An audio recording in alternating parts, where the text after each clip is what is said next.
العلم هو النور الهادي والمفتاح لكل الخير من يرد الله به خيرا.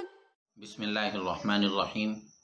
الحمد لله رب العالمين والصلاة والسلام على سيد الأنبياء والمرسلين محمد وعلى آله وأصحابه أجمعين. أما بعد. عزیز طلبہ کرام، گزشتہ سبق میں ہم نے افعال ناقصہ کے متعلق پڑھا. آج ہم پڑھیں گے افعال مقاربہ. فصل افعال المقاربة. یہ 10ویں فصل ہے افعال مقاربہ کے بیان میں. هي افعال وضعت للدلالة على دنو الخبر لفاعلها. افعال مقاربہ وہ افعال ہیں جو اپنے فاعل کے لیے خبر کو قریب کرنے پر دلالت کرنے کے لیے وضع کیے گئے. یہ افعال وہ افعال ہے وضعت جو وضع کیے گئے ہیں للدلالتی دلالت کرنے کے لیے علی دنو الخبر خبر کو قریب کرنے پر لفاعلها اپنے فاعل کے لیے. وہی ثلاثۃ اقسام اور وہ 3 قسمیں ہیں اور اس کی 3 قسمیں ہیں. افعال مقاربہ کی تعریف کی گئی کہ وہ افعال ہے افعال مقاربہ جو خبر کے اس کے فاعل کے لیے یعنی خبر کو اس کے فاعل کے لیے قریب کرنے پر دلالت کرنے کے لیے وضع کیے گئے. اور افعال مقاربہ کی 3 قسمیں ہیں. یعنی افعال مقاربہ کی جو تقسیم ہے وہ 3 طرح کی جاتی ہے. نمبر 1 رجا یعنی امید کے لیے. الاول للرجاء پہلی قسم امید کے لیے وہ ہوا عسا اور وہ عسا ہے. افعال مقاربہ میں سب سے پہلے عسا کا بیان کیا جا رہا ہے کہ عسا یہ افعال مقاربہ میں سے ہے اور امید کے لیے آتا ہے. وهو فعل جامد لا يستعمل منه غير الماضي اور وہ فعل جامد ہے ماضی کے علاوہ اس سے استعمال نہیں کیا جاتا. عسا افعال مقاربہ میں سے ہے اور عسا کا استعمال صرف ماضی کے صیغے کے لیے ہوتا ہے، ماضی کے علاوہ اس کا استعمال نہیں ہوتا. اور جس کی ماضی مضارع اور امر کی گردانیں نہ آتی ہوں مکمل گردانیں تو اس فعل کو فعل جامد کہا جاتا ہے. تو عسا بھی فعل جامد ہے اس لیے کہ اس سے مضارع اور امر کی گردانیں نہیں آتی. وهو في العمل مثل كاد إلا أن خبره فعل مضارع مع أن نحو عسى زيد أن يقوم. اور وہ عمل میں کادا کی طرح ہے إلا أن خبره فعل مضارع مگر یہ کہ اس کی خبر فعل مضارع ان کے ساتھ آتی ہے. جیسے عسى زيد أن يقوم امید ہے کہ زید کھڑا ہو. امید ہے کہ زید کھڑا ہو. اب یہاں سے بیان کر رہے ہیں کہ عسا کادا کی طرح عمل کرتا ہے. یعنی جس طرح کادا اپنے اسم کو رفع اور خبر کو نصب دیتا ہے اسی طرح عسا بھی اپنے اسم کو رفع اور خبر کو نصب دیتا ہے. مگر دونوں میں فرق یہ ہے کادا میں اور عسا میں کہ عسا کی خبر ان کے ساتھ آتی ہے اور اس کی خبر فعل مضارع ہوتی ہے. دوسری چیز ہے کہ یہاں پر یہ بھی یاد رکھنے جیسی ہے کہ عسا ہم نے ترجمہ کیا امید ہے کہ زید کھڑا ہو. عسى زید ان یخرج امید ہے کہ زید نکلے. تو عسا میں امید کے معنی یعنی ترجی کے معنی پائے جا رہے ہیں. اور آپ جانتے ہیں کہ جس میں ترجی کے معنی پایا جائے وہ جملہ انشائیہ ہوتا ہے. تو اب اس کی ترکیب اگر ہمیں کرنا ہو تو ہم کریں گے ترکیب عسا فعل ناقص یا افعال مقاربہ میں سے ہیں. زیدون اس کا اسم ہے اور یقوم یہ بتاویل مصدر عسا کی خبر بنے گی یا جملے کی شکل میں عسا کی خبر اور عسا اپنے اسم و خبر سے مل کر جملہ انشائیہ ہوگا. ایک بات آپ یہاں پر اور یہ بھی یاد رکھیں کہ عسا میں امید کے معنی ہے یعنی ترجی کے معنی پائے جا رہے ہیں. تو جب عسا میں امید اور ترجی کے معنی ہے تو یہ جملہ انشائیہ بنے گا. لیکن جو دوسرے افعال مقاربہ ہے وہ جملہ انشائیہ نہیں ہوں گے اس لیے کہ ان میں ترجی اور امید کے معنی نہیں ہوتے ہیں. تو وہ تو جملہ خبریہ ہی ہوں گے۔ اور ایک بات آپ یہ یاد رکھیں کہ یہ افعال مقاربہ جو ہم نے اس کی یہاں تعریف کی ہے، افعال نوطیات للدلالۃ علی دنو الخبر لفاعلها، کہ وہ افعال ہے جو خبر کے لیے اس کے فاعل سے قریب کرنے کے لیے، دلالت کرنے کے لیے وضع کیے گئے ہیں۔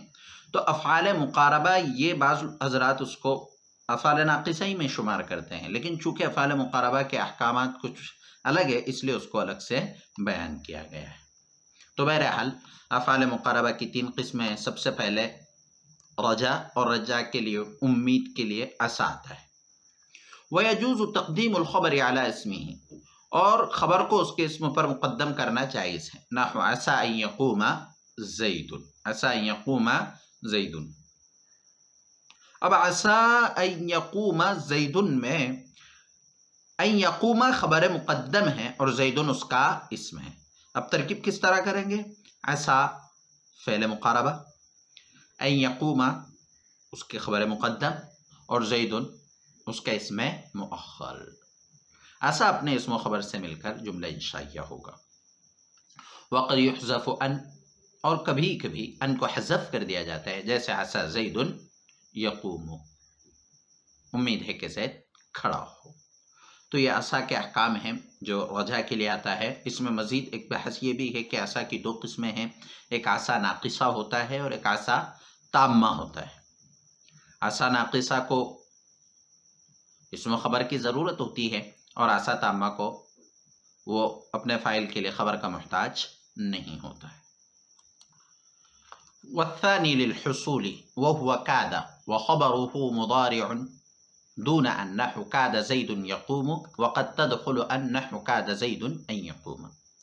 اور دوسری قسم حصول کے لیے آتی ہے۔ والثانی للحصول، افعال مقاربہ کی دوسری قسم للحصول، حصول کے لیے آتی ہے۔ حصول کے لیے آنے کا مطلب یہ ہے کہ متکلم کے لیے، یعنی حصول کے لیے آنے کا مطلب یہ ہے کہ متکلم کے گمان میں فاعل کے لیے خبر کے حصول کا یقین ہوتا ہے، یہ بتانے کے لیے استعمال ہوتا ہے۔ یعنی افعال مقاربہ حصول کے لیے کادا ہے، تو کادا کا استعمال کیوں ہوتا ہے؟ فاعل کے لیے خبر کے حصول کے یقینی بنانے کے لیے، فاعل کے لیے جو خبر ہے اس کا حاصل ہونا کہ یہ کام ہو جائے گا، یہ یقین کے لیے افعال مقاربہ کادا کا استعمال ہوتا ہے۔ اور وہ کادا ہے، وہ خبر ہو، اور اس کی خبر مضارع ہوتی ہے بغیر ان کے، جیسے کاد زید یقوم، قریب ہے کہ زید کھڑا ہو۔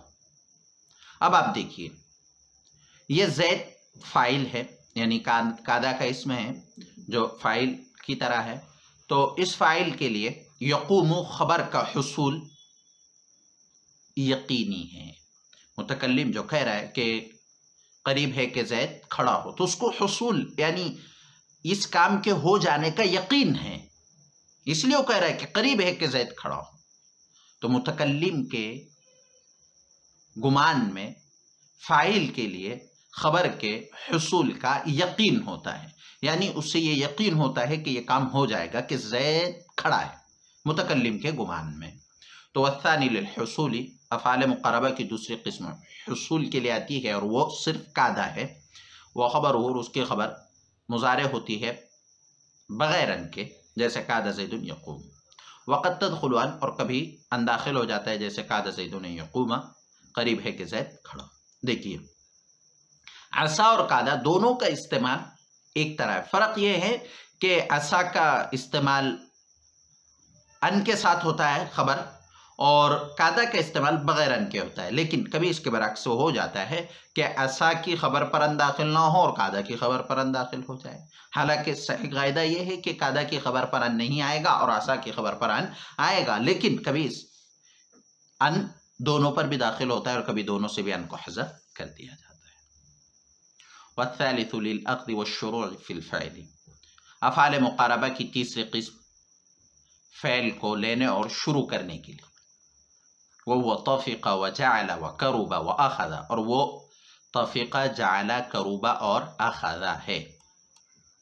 واستعمالها مثل قعد، اور اس کا استعمال قعدہ کی طرح ہے، نحو جیسے طفق زید یکتب، زید نے لکھنا شروع کر دیا۔ واوشک، اور اوشکا ہے۔ واستعمالها مثل عصا وقعد، اور اس کا استعمال عصا اور قعدہ کی طرح ہے۔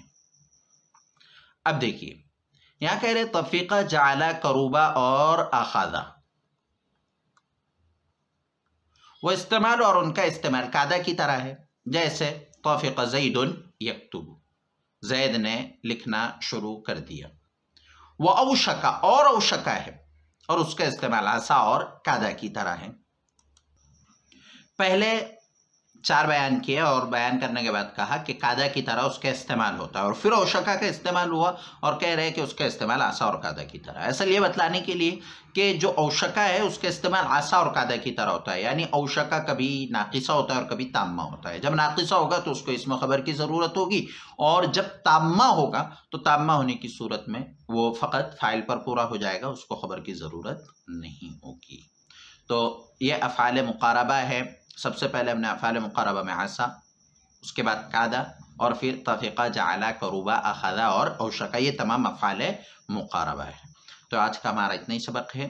آج کے ہمارے سبق میں سے پہلا سوال یہ ہے کہ افعال مقاربہ کی اصطلاحی تعریف کیجیے۔ سوال نمبر 2، افعال مقاربہ کی کون سی 3 قسمیں ہیں اور کس قسم کے لیے کون سے افعال کا استعمال کیا جاتا ہے؟ سوال نمبر 4، عصا اور قعدہ کے استعمال میں کیا فرق ہے؟ والسلام علیکم ورحمۃ اللہ وبرکاتہ۔ السلام عليكم، لا تنسوا الاعجاب بالفيديو والاشتراك في القناة تشجيعا لنا لنستمر بنشر المزيد إن شاء الله.